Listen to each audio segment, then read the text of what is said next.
Chapter 14. Anecdote of the Honorable C.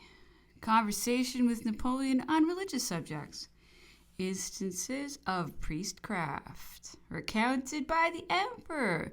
Translation of Dr. Warden's book, The Earthquake. Napoleon's admiration of the character of the governor's lady, Mrs. Wilkes. Napoleon was fond of sailors and liked entering into conversation with the young midshipmen who conducted the fatigue parties at Longwood. On one occasion, a remarkably handsome and high-born young reefer attracted his notice from the activity he displayed in sitting his men work in erecting a commodious marquee out of a studding sail. He inquired his name, and when he heard it was the Honorable C.G., he remarked that he was one of the very few instances in which he had observed high birth combined with so much amiability and intelligence.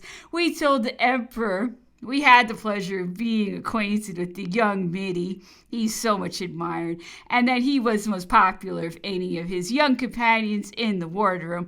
I related to the Emperor our first introduction to him, which was on our return from the Admiral's ball, when we saw him elevated in a cart surrounded by his brother middies, shouting at the top of his voice, "Lord W's carriage stops the way!" And true enough, the way was stopped, and the cart had been dragged by some of these wild boys within the arch of the castle, through which we had all to pass on our road homeward.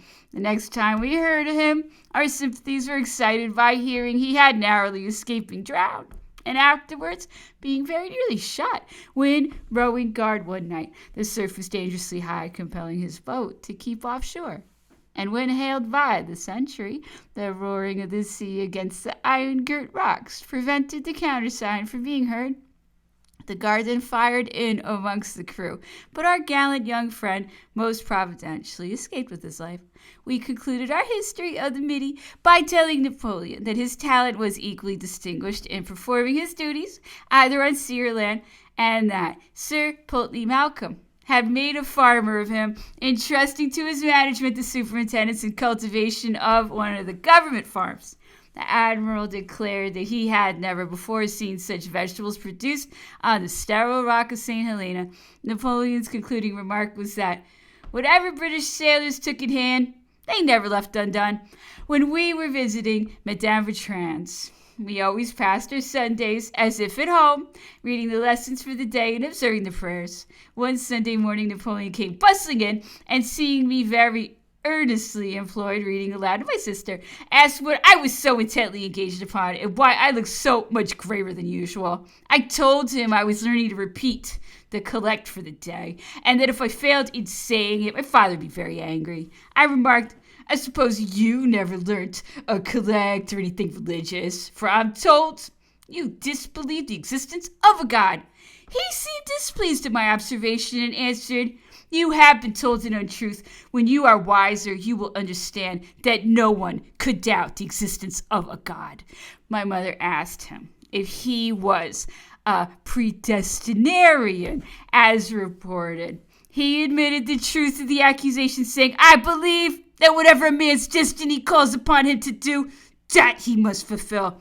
Dr. O'Meara often amused us by recounting conversations he had with the Emperor respecting priestcraft. One anecdote is impressed on my recollection from the amusement it afforded. A poor erring monk, having paid the debt of nature, a funeral oration was delivered by a brother priest to a large assembled congregation. The Holy Father proceeded to inform the multitude that the soul of the departed had to appear before the judgment seat, there to render an account of all its past actions. That being done, the evil and the good were then separated and thrown into opposite scales in order to see which preponderated. The good deeds were so few that the scale flew up, and the poor soul was condemned to the regions below and conducted by devils to endless dreaded abode, there to be tormented with fire unquenchable, around within to form to dwell. The flame had reached his feet and legs and was proceeding to envelop his wretched body when he, sinking into the bottomless pit With but his head abud, the liquid fire cried out, "Oh, my patron saint, save me! Take compassion on me. I throw into the scale of my good deeds all the lime and stone that I gave to repair the convent." His saint listened to the supplications of the tortured one, and gathering all the materials the monk had collected to build and adorn his monastery, did as he desired, and threw them into the scale of good, which immediately had the effect of overbalancing the evil, and the sinner's soul was taken to paradise that moment. The moral meant to be conveyed was how useful to that poor sinner's eternal salvation was his having kept his convent in repair. For had he not bestowed all that lime and stone, his soul would have been to this day consuming in the fires prepared for the devil and his angels. Billiards was a game much played by Napoleon and his suite. I had the honor of being instructed in its mysteries by him. But when tired of my lesson, my amusement consisted in aiming the balls at his fingers. And I was never more pleased than when I succeeded in making him cry out. One day, hour passed from Sir Hudson Lowe only specified a visit to General Bertrand, but my anxiety to see Napoleon caused me to break through the rule laid down, and the consequence of my imprudence were nearly proving very serious, as my father all but lost the appointment he then held under government. I had caught sight of the emperor in his favorite billiard room, and not being able to resist having a game with him, I listened to no remonstrance, but bounded off, leaving my father in dismay at the consequences likely to ensue.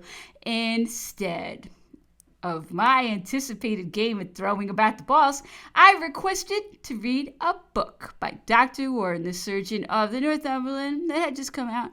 It was in English, and I had the task of wading through several chapters and making it as intelligible as my ungrammatical French permitted. Napoleon was much pleased with Dr. Warren's book and said, "His work was a very true one." I finished reading it to him whilst we remained with Madame Bertrand.